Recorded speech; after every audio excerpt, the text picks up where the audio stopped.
हरे कृष्णा। सही भक्तों का स्वागत है आज की भगवत गीता क्लास में। पहले हम एक वैष्णव भजन गाएंगे, छोटा सा है। उसके बाद फिर भगवत गीता क्लास स्टार्ट करेंगे। उससे पहले हम मंगलाचरण कर लें।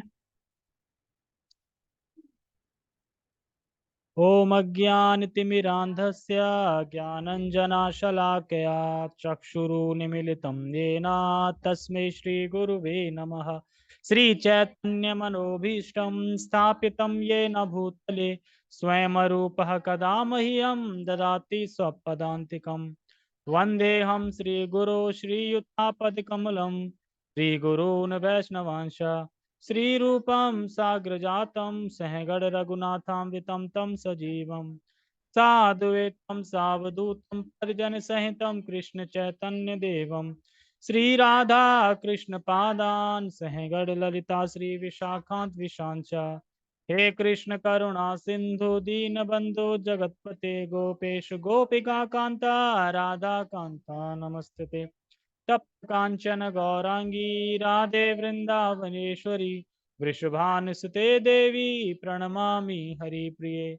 वाञ्छाकल्पतरुभ्यश्च कृपा सिन्धुभ्य च पतितानां पावनेभ्यो वैष्णवेभ्यो नमो नमः। जय श्री कृष्ण चैतन्य प्रभु नित्यानंद श्री अद्वैत गदाधर श्रीवासादि गौर भक्त वृंद। हरे कृष्णा कृष्णा कृष्णा हरे हरे, हरे राम राम राम हरे हरे। रामाय रामभद्राय रामचंद्राय वेदसे रघुनाथाय नाथाय सीताय पते नमः। नमो विष्णुपादाय कृष्णपृष्ठाय भूतले श्रीमते भक्तिवेदांता स्वामिनि इति नामिने। नमस्ते सारस्वते देवे गौरवाणी प्रचारिणे निर्विशेषा शून्यवादी पाश्चात्य देश तारिणे। हरे कृष्णा। तो सभी का बहुत बहुत स्वागत है। और मैं अभी सोच रहा था कि राधा अष्टमी आने वाली है। कब की है राधा अष्टमी? 23 सितंबर है। 23 तारीख की है। 23 तारीख को क्या है? सैटरडे है शायद। हाँ, तो सबको जाना चाहिए, राधा रानी की कृपा प्राप्त करनी चाहिए, क्योंकि राधा रानी बहुत भोली। सबको जाना चाहिए, चाहे सैटरडे हो या कोई भी दिन हो, लेकिन सैटरडे है तो मतलब छुट्टियों का माहौल रहता है, तो जाना चाहिए। और तुम सबकी तो पहले से ही छुट्टी है। ठीक है, हम एक वैष्णव भजन गाएंगे। तो मेरे पीछे दोहराना दिख रहा है सबको? जूम पे दिखाई दे रहा होगा। ओ हे वैष्णव ठाकुर दयार सागर, हे दासे करुणा करी। ओ हे वैष्णव ठाकुर दयार सागर, हे दासे करुणा करी। दिया पद छाया शुद्ध है माया, दिया पद छाया शुद्ध है माया, तुम्हार चरण धरी, तुम्हार चरण धरी। क्षय वेगदमी क्षय दोष शुद्धि, क्षय वेगदमी क्षय दोष शुद्धि, क्षय गुण देह दासे, क्षय गुण देह दासे। क्षय सत्संग देह हे माया, क्षय सत्संग देह हे माया। बसीछि संगेर आशे, बसेछि संगेर आशे। ओ हे वैष्णव ठाकुर दयार सागर, हे दासे करुणा करी। ओ हे वैष्णव ठाकुर दयार सागर, हे दासे करुणा करी। एकाकी हमारा नहीं पाया बला, एकाकी हमारा नहीं बल नहीं पाया बल, हरि नाम संकीर्तने, हरि नाम संकीर्तने। तुम्ही कृपा करी श्रद्धा बिंदु दिया, तुम्ही कृपा करी श्रद्धा बिंदु दिया। देह कृष्ण नाम धने, देह कृष्ण नाम धने। कृष्ण से तो मारा कृष्ण दीते पारा, कृष्ण से तो मारा कृष्ण दीते पारा। তোমারা শক্তি আছে, তোমারা শক্তি আছে। আমি তে कंगाला कृष्ण कृष्ण बोली, আমি তে कंगाला कृष्ण कृष्ण बोली, তাই তব পাছে পাছে, তাই তব পাছে পাছে। ओ हे वैष्णव ठाकुर दयार सागर, हे दासे करुणा करी, हे दासे करुणा करी। इसकी मीनिंग क्या है? हे वैष्णव ठाकुर, आप दया के सागर हैं, अतः मैं आपसे याचना करता हूँ कि आप इस दास पर करुणा करें, मुझे अपने चरण कमलों की छाया देकर शुद्ध कीजिए, क्योंकि यही वह स्थान है जहाँ शरणागति की मेरी इच्छा है।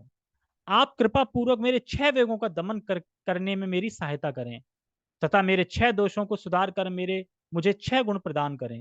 हे वैष्णव ठाकुर, 6 प्रकार का सत्संग प्रदान करें, जिसमें 2 भक्त परस्पर आदान प्रदान करते हैं। मैं आपके निकट आपका संग प्राप्त करने की आशा से आया हूँ। मुझ में पतित पवित्र नाम के संकीर्तन करने की शक्ति नहीं है, अतएव कृपया मुझे श्रद्धा का एक बिंदु प्रदान कीजिए, जिससे कि मैं भगवान कृष्ण के पवित्र नाम जप में प्रवृत्त हो सकूं। कृष्ण आपके हृदय के धन है, अतः आप कृष्ण भक्ति प्रदान करने में समर्थ हैं। मैं तो कंगाल हूँ, दीनहीन हूँ, पतित आत्मा हूँ। मैं कृष्ण कृष्ण कहकर रोते हुए आपके पीछे पीछे दौड़ रहा हूँ। तो जो वैष्णव है हमारे, वो अपने आप को क्या बोलते हैं? दीनहीन, पतित आत्मा, कंगाल, ऐसा भाव रखते हैं, लेकिन है बहुत ऊंची स्थिति पे, पर भाव यही रखते हैं। ठीक है, तो हम आज के श्लोक पे आते हैं। कहाँ है श्लोक? ओके,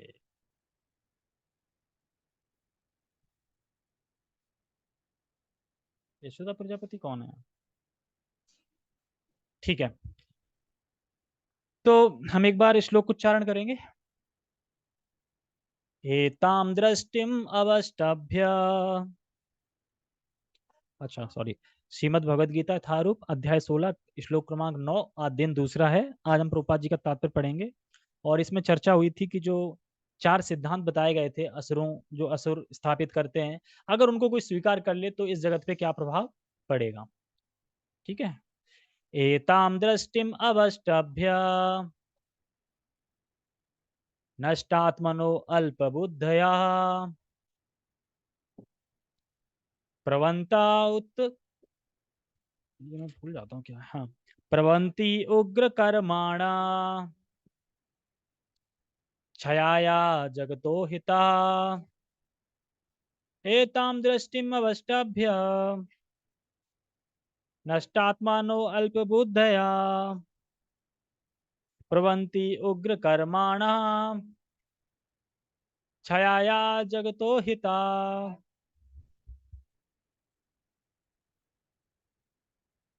छह छह मतलब विनाश। ऐसे निष्कर्षों का अनुगमन करते हुए आसुरी लोग, जिन्होंने आत्मज्ञान खो दिया है और जो बुद्धिहीन हैं, ऐसे अनुपयोगी एवं भयावह कार्यों में प्रवृत्त होते हैं, जो संसार का विनाश करने के लिए होता है। तो हम प्रभुपाद जी का तात्पर्य पढ़ेंगे, छोटा सा ही है, बड़ा नहीं है। तो कल हम इस पे चर्चा कर रहे थे, जिसमें बता रहे थे कि ये लोग उग्र करने में लिप्त रहते हैं, मतलब कोई ना कोई मतलब आविष्कार करते रहेंगे, और उस आविष्कार से क्या है? हानि ही होती है। हानि, अगर कोई चीज सादा चीज से हो सकती है तो नए नए आविष्कार करते रहेंगे। जैसे मान लो कि एक व्यक्ति जमीन पे बैठ के खाना खा सकता है, लेकिन अब क्या क्या आविष्कार कर दिया? डाइनिंग टेबल, ये सब आविष्कार ही किया ना, बनाया किसी ने, दिमाग लगाया कैसे बना सकते हैं। तो सब उग्र कर्म कैसे? कि सादा जीवन था, फालतू का उसमें मेहनत करके ये सब बना के उसमें कर दिया, जबकि जमीन पे ही खाना अच्छा बताया गया है, और खाना तृप्ति भी जमीन पे ही होता है। कुर्सी पे बिठा दो ऐसे तो खा लेते हैं, लेकिन जमीन पे जब बैठ जाए ना सही से, तो जमीन हो, जैसे वृंदावन की ब्रज हो, और पत्ते हो, पत्ते मतलब पत्ते की पतरी नहीं होती, पत्तल, मतलब पत्ते की पत्तल, और फिर उसमें खाओ जमीन पे बैठ के। क्यों? जमीन वहां की गुदगुदी होती है, जो जो ब्रज का जो रज है ना, वो गुदगुदी होती है, एकदम मुलायम, बिल्कुल बढ़िया। बैठ के वहां पे पाओ। बताते हैं ब्रज में तो लौट जाना चाहिए जाके, क्योंकि ब्रज की कण कण में भगवान है। कण ऐसा तो हर जगह कण कण में है, लेकिन ब्रज की महिमा ही अलग है। तो हम तात्पर्य पढ़ेंगे आज। ठीक है, आसुरी लोग ऐसे कार्य में व्यस्त रहते हैं जिससे संसार का विनाश हो जाए। पहली लाइन ही देखो प्रभुपाद जी कैसे करें। आसुरी लोग ऐसे कार्यों में व्यस्त रहते हैं जिससे संसार का विनाश हो जाए। जैसे कि न्यूक्लियर बॉम्ब बनाने में व्यस्त हैं कि नहीं, कुछ ना कुछ आविष्कार करने में व्यस्त हैं, और उससे क्या है, विनाशी होगा। अब मैं बोलूं कि बंदूक का आविष्कार किया, तो बंदूक किसी की जान ही ले सकती है, भले ही दुश्मन हो कुछ बड़े, वो लेगी, जान ही लेगी वो। ऐसा तो नहीं कि जान बचा लेगी, किसी की बचाएगी तो दूसरे की तो लेगी ना, तो बाका उसका काम ही है जान लेना। तो इसलिए तो विनाश ये बता रहे हैं। पहले के जमाने में कोई पिस्तौल नहीं थी, कोई कुछ नहीं था, लोग रहते थे। अब पिस्तौल आ गई है सब जगह। पिस्तौल क्यों रखते हैं लोग, डर है। तो ये जितने भी न्यूक्लियर बम का आविष्कार किया जा रहा है, ढूंढ रहे हैं वैज्ञानिक, लगे हैं कैसे हम रक्षा कर लें, कैसे पूरे जगत को तबाह कर दें, ये सब। तो क्यों, क्योंकि भय है। भय है ना, इसीलिए तो सब कर रहे हैं कि ये हम पे हमला ना बोल दे, ये देश उस देश पे चढ़ाई ना कर दे, ये सब चीजें। तो ये उग्र कर्माण, यानी जैसे मैंने कल बताया था, कृष्ण भूलिया जीव आदिर बाहिर मुख अतएव मायाते माया दे तार संसार दुख। अभिषेक नहीं आया आज? अच्छा। तो कृष्ण को भूलकर, अगर कोई कृष्ण को भूलकर, जीव अनादिकाल से दुख भोग रहा है। हम अनादिकाल से दुख भोग रहे हैं क्योंकि कृष्ण से विमुख है। और यही कोई जो उग्र कर्माण है, जो कि बोल देते हैं कृष्ण कुछ नहीं है, सामान्य व्यक्ति थे, भगवान निराकार है, तो वो इंसान अब हमेशा हमेशा के लिए कृष्ण से विमुख ही रहेगा। और विमुख रहेगा तो हमेशा दुख झेलेगा, क्योंकि माया उसे दुख देगी ही देगी। तो ऐसे सिद्धांत देना जिसमें भगवान से बहिर्मुख कर दिया जाए, तो माया फिर उसे दुख देगी ही देगी। जैसे कि ये जगत का विनाश करने भी तुले हैं, तो इस विनाश के जगत जो विनाश होगा तो उसमें दुख कौन पाएगा, जनता ही दुख पाएगी ना, और क्या। जनता, जानवर, ये सब दुख पाएंगे। भगवान यहाँ कहते हैं कि वे कम बुद्धि वाले हैं। मतलब भगवान क्या कह रहे हैं, कम बुद्धि वाले हैं। अगर बुद्धि वाले होती तो समझ जाती कि जीवन कितना रेयर है, और ये जीवन पाके मुझे भगवान की भक्ति करनी चाहिए, भगवान को प्राप्त करना चाहिए, यही जीवन का परम लक्ष्य है। लेकिन क्योंकि ये नहीं कर रहे हैं, नहीं पता है क्यों, क्योंकि कम बुद्धि वाले, इसलिए। बुद्धि है ही नहीं उनमें, बहुत कम है। भौतिकवादी जिन्हें ईश्वर का कोई बोध नहीं होता, बोध का मतलब क्या होता है, भगवान के बारे में कोई जानकारी नहीं है। बोध मतलब कि तुम्हें उसके बारे में कोई ख्याल ही नहीं है ना। कहते हैं ना कि श्लोक आता है, बोध कराओ एक दूसरे से, भगवान का बोध कराओ, मतलब भगवान की कथा एक दूसरे को कथा बताओ, नहीं बोध कराओ, जनवाओ भगवान को। तो वही चीज। कहाँ पे थे, हाँ ठीक है। बोध नहीं होता, सोचते हैं कि वे प्रगति कर रहे हैं। देखो, जो कम बुद्धि वाले लोग होते हैं, जो भौतिकतावादी हैं, वो जिन्हें ईश्वर का तो कोई बोध है नहीं कि ईश्वर है, कि भगवान ने उनको तो गोल कर दिया, हटा दिया, और सोचते क्या है कि हम प्रगति कर रहे हैं। हाँ, हम प्रगति कर रहे हैं। क्या प्रगति कर रहे हो तुम, जब तुम्हें यही नहीं पता कि मैं कौन हूं, तो तुम प्रगति कर क्या रहे हो। जब आपको पता चलेगा कि मैं कौन हूं, तभी तो उसके प्रति प्रगति करोगे ना, उस चीज पे चलने के लिए प्रगति करोगे, मैं ये हूं तो अब मुझे ये करना है। लेकिन जब पता ही नहीं है तो मैं हूं कौन, तो प्रगति किस चीज पे कर रहा है, तो प्रगति तो सवारी जीरो की जीरो हो गई। होगी कि नहीं, जीरो जीरो। लक्ष्य नहीं पता, मतलब ये नहीं पता कि मैं कौन हूँ, फिर प्रगति किस चीज पे कर रहे हो। जिस पे तुम प्रगति कर रहे हो वो तो यहीं रखा रह जाएगा। मान लो एक साइंटिस्ट था, तो साइंटिस्ट कह रहा था कि भगवान की आत्मा है, ये कैसे प्रूफ कर सकते हो तुम। प्रभुपाद जी से पूछता है, आत्मा को कैसे प्रूफ कर सकते, आत्मा है तो, मतलब आत्मा को देखा नहीं ना, तो कैसे कह सकते हो आत्मा है। तो वो कहते हैं कि मन बुद्धि अहंकार तो होता है, मानते साइंटिस्ट मानते हैं मन बुद्धि अहंकार होता है, लेकिन क्या देखा है मन को। ठीक है, मन बुद्धि अहंकार तो हम होता है, हम मानते हैं, लेकिन आत्मा होती है, इसका क्या है। तो फिर एक भगवत गीता का श्लोक आता है ना कि मन से ऊपर क्या है, बुद्धि है, बुद्धि से ऊपर सर्वोच्च क्या है, आत्मा। ऐसा करके आता ना कि श्लोक, इंद्रिया, इंद्रिया से ऊपर मन, मन से ऊपर बुद्धि, बुद्धि से ऊपर आत्मा। तो आत्मा और सूक्ष्म है, उसको हम पकड़ भी नहीं सकते। तो तो वो कह रहे हैं कि हम यकीन कैसे करें। तो कह रहे हैं कि आप यकीन कैसे करते हो, भौतिक जगत में कैसे करते हो यकीन। कोई बोलता है, सुनता है, ऐसे यकीन तो करते हो। तो ऐसे ही, क्योंकि इस जगत में तुम जो कुछ भी कर रहे हो, साइंटिस्ट जो कुछ भी कर रहे हैं, वह अपूर्ण ही होगा। क्यों, क्योंकि जिस किसी से सुन के वो कर रहे हैं, वो इंसान अपूर्ण इंद्रियों का था। अब तुम कर रहे हो, तुम भी अपूर्ण इंद्रियों के हो, जो कर रहे हैं वो भी अपूर्ण है। लेकिन हम उससे ज्ञान ले रहे हैं जो पूर्ण है, तो इसलिए हमारा ज्ञान परफेक्ट है। हम अपूर्ण है, मैं अपने आप को क्या बोल रहा हूँ, मैं अपूर्ण हूँ, लेकिन मैं जो ज्ञान बता रहा हूँ वो पूर्ण है। मान लो मैं तो अपूर्ण, लेकिन मैं कह रहा हूँ कि श्री कृष्ण भगवान है, ये ज्ञान, ये पूर्ण है ज्ञान। तो इस तरीके से एक बुक है, बुक का नाम है, अरे बुक का नाम कैसे भूल गया मैं, हाँ, हरे कृष्ण चुनौती। उसमें क्वेश्चन आंसर ही है सारे, एक एक चैप्टर।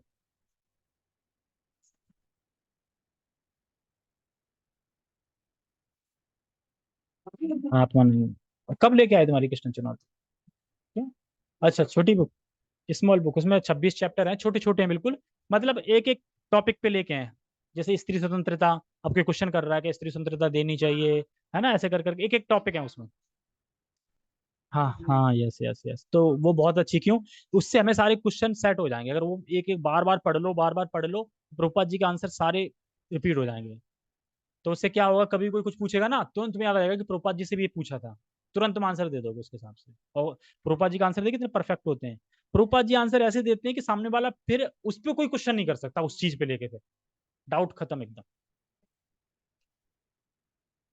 ठीक है, चलो हम इस पे आते हैं। तो हम क्या कर रहे थे, किस बात पे आ गए थे, हाँ, प्रगति कर रहे हैं। तो क्या प्रगति कर रहे हो जो तुम्हें यही नहीं पता कि तुम हो कौन? तो ये यहाँ पे बता रहे हैं, शिला प्रभुपाद जी एक बार विश्व की सबसे बड़ी यूनिवर्सिटी थी उसमें गए, और वहां पूछते हैं कि यहाँ पे क्या कोई आत्मा की विज्ञान का डिपार्टमेंट है? सबसे बड़ा, विश्व की सबसे बड़ी यूनिवर्सिटी थी, कोई मैसर्च पता नहीं करके था। तो वो कहते हैं नहीं। तो कहते, तो क्या है फिर, तुम्हारा ज्ञान फोकस है फिर? क्या है फिर, जब आत्मा मैं कौन हूं इसके बारे में कोई ज्ञान नहीं है, जब सबसे बड़ी यूनिवर्सिटी है? तो उसी तरीके से देखो, इस जगत में हर व्यक्ति को घमंड होता है, घमंड मतलब गर्व कह लो, गर्व होता है कि मुझे कुछ स्पेशल आता है। हर होता नहीं किसी को, मैं इस चीज में आगे हूँ, मतलब मैं ये जानता हूँ। चाय वाला होगा, उसको भी किसी न किसी बात पे जरूर गर्व होगा कि मुझे ये आता है। हर किसी को है ना गर्व, हर किसी को किसी न किसी चीज का ज्ञान का गर्व होता ही है। पर एक जानकारी किसी को नहीं है, कौन सी? मैं कौन हूँ। हर किसी को ये तो गर्व रहता है कि मुझे कुछ पता है, मतलब चाय वाला हो, रिक्शे वाला हो, वो भी कुछ ना कुछ तो मैं राय दे ही देगा, मतलब वो भी अपने आप को गर्व होगा कि मैं इस चीज में ज्यादा जानता हूँ। लेकिन उन्हें ये नहीं पता कि मैं कौन हूँ। तो प्रगति का क्या मतलब है, जब तुम्हें ये नहीं पता कि मैं कौन हूँ, तो प्रगति कर क्या रहे? मान लो कि तुमने साधन बना दिए यहाँ से जाने के आने के, एरोप्लेन बना दिया, बहुत कुछ बना दिए, लेकिन तुम्हें ये नहीं पता मैं कौन हूँ। तो प्रगति कर रहे हो तुम? सच में प्रगति किसको बोला जाएगा? कि हम, मैं कौन हूँ और मैं उस पे बढ़ने के लिए प्रगति कर रहा हूँ, वो प्रगति बोली जाएगी। अब उस पे बढ़ने के लिए तो तुम प्रगति कर ही नहीं रहे हो, क्योंकि पता ही नहीं है। तो फिर नहीं है प्रगति। इसीलिए कह रहे हैं, जब तक अपना नाम ही नहीं पता, तब तक प्रगति की कोई वैल्यू नहीं है। लेकिन भगवत गीता के अनुसार वे बुद्धिहीन तथा समस्त विचारों से शून्य होते हैं। मतलब शून्य होते हैं, विचार से शून्य नहीं होते, सद विचारों से शून्य होते हैं। विचार तो आते हैं, विचार तो हर किसी के उसमें रहते हैं ना। कौन है?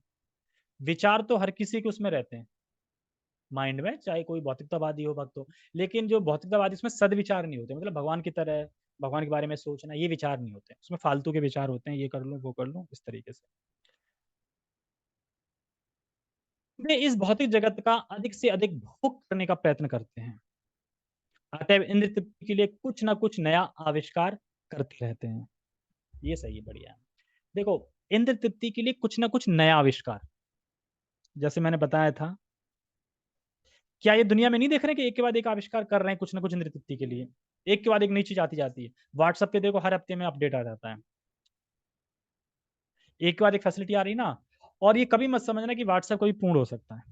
क्यों नहीं पूर्ण हो सकता? मैं एक भौतिक एग्जांपल दे रहा हूँ। क्योंकि उसमें हमेशा अपडेट आते रहेंगे जब तक वो चलेगा। अपडेट का मतलब ये है कि कोई गलती है, खराबी है, उसको पूर्ण करना है। फिर अपडेट आ जाएगी, नहीं पूर्ण नहीं है, फिर अपडेट आएगी, वो पूर्ण कभी हो ही नहीं पाएगा, एक के बाद एक चीज आती रहेगी। लेकिन भगवत गीता पूर्ण है। क्या भगवत गीता में कोई अपडेट आया है कि कोई श्लोक बदल के, आ रही है ये श्लोक अब सही नहीं है, अब दूसरा श्लोक रख देते हैं यहाँ पे? ऐसा हुआ है कभी?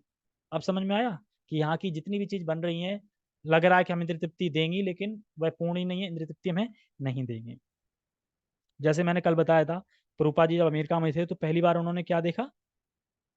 वॉशिंग मशीन आविष्कार किया ना, कि इंद्र तृप्ति हम प्रगति कर रहे हैं, मतलब इंद्र तृप्ति, मतलब आविष्कार करके इंद्र तृप्ति कुछ ना कुछ आविष्कार करते रहते हैं कि ताकि हम इंद्र तृप्ति करते रहें। तो प्रभुपाद जी हंसते हैं कि ये क्या है, टीन का डब्बा, मतलब लोहे का डब्बा। तो वही चीज मैं बता रहा था कि अगर मशीन सही है तब तक तो हो सकता है वो सेवा दे रही है तुम्हें, लेकिन जैसी मशीन खराब हो जाए, वो सेवा ले लेती है। जैसे मान लो कि ये पंखा ही है, अब पंखा चल रहा है, ठीक है, सेवा दे रहा है, हवा दे रहा है, खराब हो जाए फिर? सेवा लेगा नहीं, यहाँ उठाओ, पहले उसे निकालो, बुंट खोलो, ये करो वो करो, नसैनी लाओ, फिर रखो, फिर वहां ले जाओ, वो कहेगा 10 दिन लगेंगे ठीक होने में। और ऐसा नहीं है कि हमने पैसे दे, लेकिन वो भी तो मेहनत कर रहा है ना उसमें, बनाने वाला भी तो मेहनत कर ही रहा है ना उसमें। मान लो हमने तो पैसे दे दिए, लेकिन मान लो अगर हम ही कर रहे होते तो हम मेहनत कर रहे होते ना, तो कितना दुख है। तो वही चीज है। और लोग और जो भक्त होते हैं वो तो कम, लेकिन जो भौतिकतावादी हैं वह सोचते हैं कि हम इंद्र तृप्ति करके सुखी हो जाएंगे। भक्त कम सोचते हैं, लेकिन भौतिकतावादी ज्यादा सोच। जैसे मैं आज ही उसमें स्मॉल बुक में पढ़ रहा था कि अंतर क्या है, कर्म तो दोनों ही कर रहे हैं। बात जगह अंतर ये है, एक जो कर्म कर रहा है वह अपनी निजी इंद्र तृप्ति के लिए कर रहा है, और एक कर्म कर रहा है वह कृष्ण की इंद्र तृप्ति के लिए कर रहा है। तो जो कृष्ण की इंद्र तृप्ति के लिए कर रहा है वह कर्म न, कर्म दिख रहा है कर रहा है, लेकिन कर्म ना करके वो भक्ति कर रहा है। लेकिन जो अपनी निजी इंद्र तृप्ति के लिए कर रहा है वो कर्म कर रहा है, और उसके उस कर्म का फल मिलेगा। ये भी इसी हरे कृष्ण चुनौती में ही पूछा था। पढ़ा, पूरी पढ़ ली क्या? यहीं तक पढ़ा। मेरा कुछ शायद पता नहीं 10 या 11 चैप्टर चल रहा है कुछ ऐसे ही। ठीक है, तो कहाँ पे थे हम? हम्म। ऐसे भौतिक आविष्कारों को मानव सभ्यता का विकास माना जाता है, लेकिन इसका दुष्परिणाम यह होता है कि लोग अधिकाधिक हिंसक तथा क्रूर होते जाते हैं। वे पशुओं के प्रति क्रूर हो जाते हैं और अन्य मनुष्यों के प्रति भी। देखो, जब इंसान जानवरों की हत्या कर देता है तो उसका रिएक्शन पता क्या होता है? कि अब वह इंसानों के प्रति भी क्रूर हो जाता है। रिएक्शन मतलब उसका उससे रिएक्शन ये होगा कि इंसानों के प्रति भी क्रूर हो जाता है। जब जानवरों की हत्या करता है, मांस खा रहा है, हत्या कर रहा है, तो धीरे धीरे इतना क्रूर हो जाएगा कि वो इंसानों पे भी क्रूर रहेगा। दया दया खत्म हो जाती है। तो उतना ही क्रूर होगा इंसान की, कि इंसान को भी इंसान वैसे ही मारेगा जैसे वो आज जानवर को मार रहा है, और प्रकृति एक दिन कराएगी ये, और करा रही है। जब ये महायुद्ध हुआ था, वर्ल्ड क्या बोलते हैं, विश्व युद्ध को, विश्व युद्ध जो हुआ था ना, पहला विश्व युद्ध 2 हो चुके हैं ना अभी तक, तो उसमें क्या इंसानों को जानवर की तरह नहीं मारा गया था? तो हो रहा था ना, प्रकृति ने कराया था। तो उसी तरीके से समझ लो, प्रकृति कराएगी। जैसे तुम आज जानवरों को मार रहे हो ना, प्रकृति कुछ ऐसा कराएगी कि इंसान इंसान को वैसे मारेगा। प्रकृति ये मत माना कि प्रकृति जड़ है, प्रकृति एकदम जीवित है। जब हम कोई बीज डालते हैं तो कैसे वो खिलाता है, बढ़ रहा है, चल रहा है, तो यानी जीवित है, तभी तो चल रहा है ना। पृथ्वी से पानी मिल रहा है, पर आ तो पृथ्वी से ही रहा है ना, तो पृथ्वी पूरा देख रही है कि तुम कैसे कैसे कर रहे हो। और हम अपने उसके लिए नॉनवेज खाने के लिए प्रकृति का हनन कर रहे हैं। मुर्गियों को, मुर्गियों के लिए मुर्गी को मतलब पहले पैदा कर रहे हैं, पैदा करके उन्हें खिला पिला रहे हैं काटने के लिए।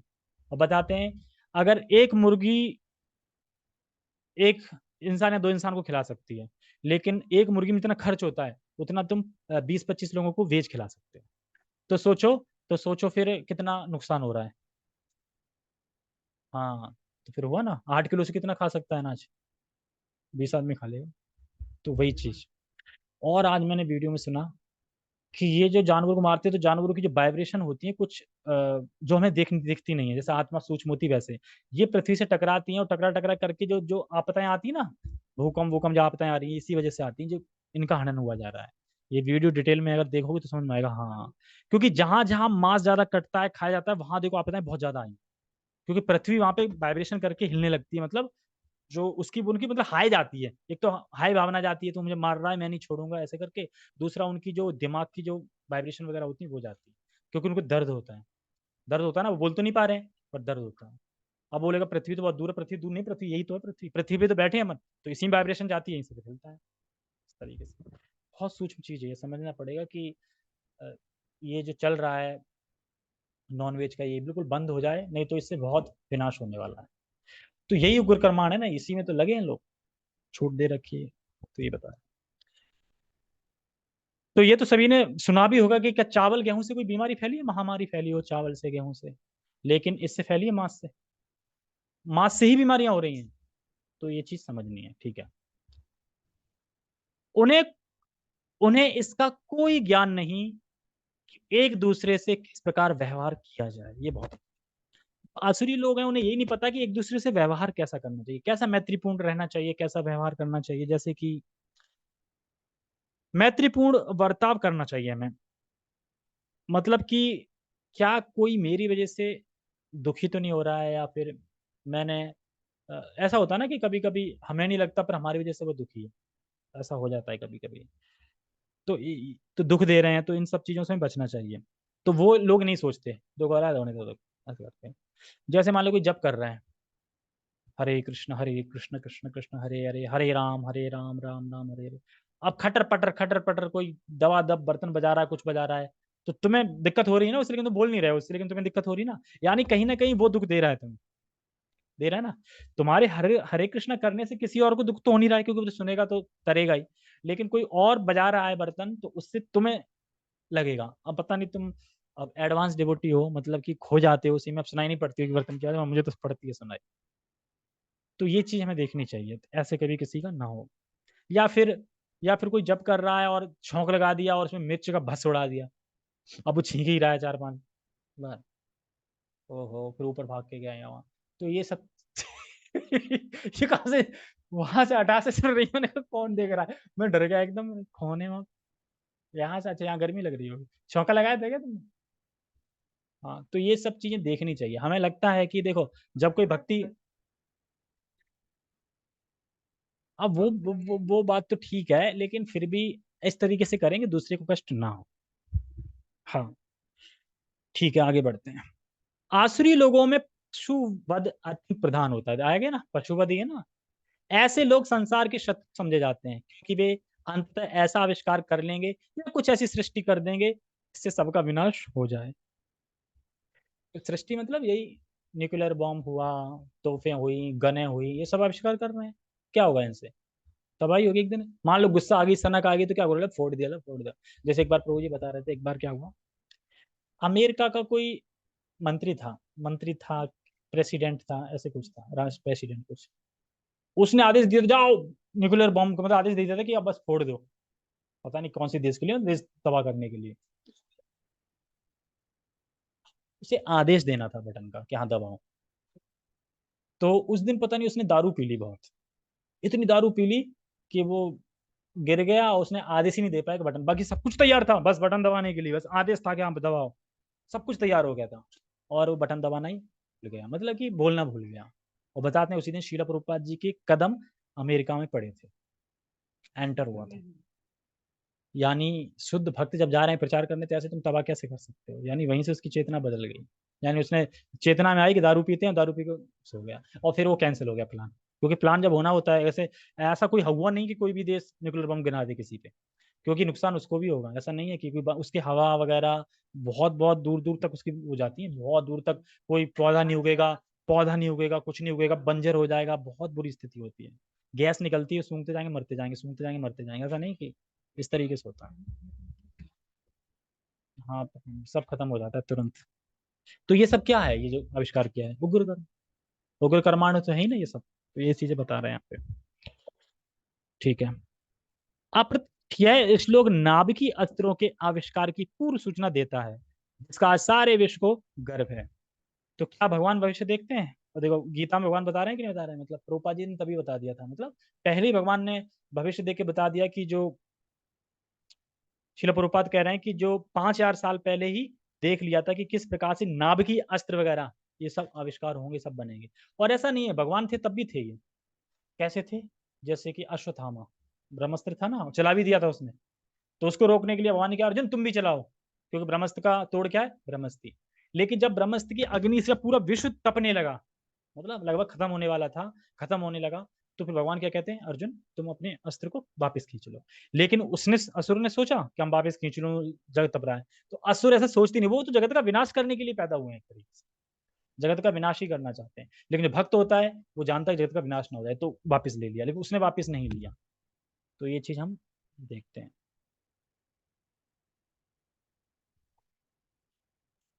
और कहाँ पे थे हम? हाँ, किसी भी क्षण युद्ध हो सकता है, और ये परमाणु हथियार विनाश लीला उत्पन्न कर सकते हैं, कभी भी हो सकता है ना, कोई भरोसा नहीं कब किससे जंग छिड़ जाए। और जंग मान लो अगर किसी ने न्यूक्लियर बम ना बनाया होता, ऐसी सब चीजें बनाई ना होती, फिर तुम युद्ध करते कैसे? कोई किसी पे हमले ही नहीं कर पाता ना, कि आप हाथ पैर से कब तक लड़ेगा। लेकिन ये बनाया है, तो अब सब देशों ने बना लिया है, तो अब डर रहे हैं एक दूसरे से। तो ये चीज, और बना ही नहीं होता तो डर ही नहीं था फिर तो विश्व युद्ध का।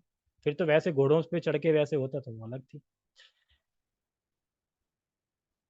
ऐसी वस्तुएं संसार के विनाश के उद्देश्य ही उत्पन्न की जाती हैं और यहाँ पर इसका संकेत किया गया। मान लो विनाश, देखो न्यूक्लियर बम जब भी करेगा विनाश ही करेगा इस संसार का, तो ये किस किस वजह से इनका आविष्कार किया गया है? विनाश करने के लिए। रेड में कुछ लिखा है, ईश्वर के प्रति अविश्वास के कारण ही ऐसे हथियारों का आविष्कार मानव समाज में किया जाता है। वे संसार की शांति तथा संपन्नता के लिए नहीं होते। मतलब कि ईश्वर में अविश्वास, भगवान पे विश्वास नहीं है, उसके कारण ही हथियारों का आविष्कार किया गया है। भगवान पे विश्वास है ही नहीं, भगवान तो हटा दिया, अब अपनी रक्षा करने के लिए लड़ रहे हैं, जबकि भगवान ही सब पूरे जगत की रक्षा करते हैं हर चीज से। ठीक है, तो हमने आज क्या सुना कि जो असुरी लोग होते हैं किस तरीके से उग्र कर्माण, मतलब कि ये सब फैक्ट्रियां वगैरह, कल बताया था मैंने, ये सब न्यूक्लियर बॉम्ब वगैरह आविष्कार करते हैं ताकि जगत का विनाश हो। जैसे मांस भक्षण ये सब चला रहे हैं, ये सब कुछ ना कुछ इंद्रिय तृप्ति के लिए आविष्कार करते रहेंगे, उस आविष्कार से जगत का विनाश ही। हरे कृष्णा, जगत गुरु शील प्रभुपाद की जय, श्रीमद् भगवद गीता की जय, निताई निताई गौर प्रेमानंदे। हरे कृष्णा।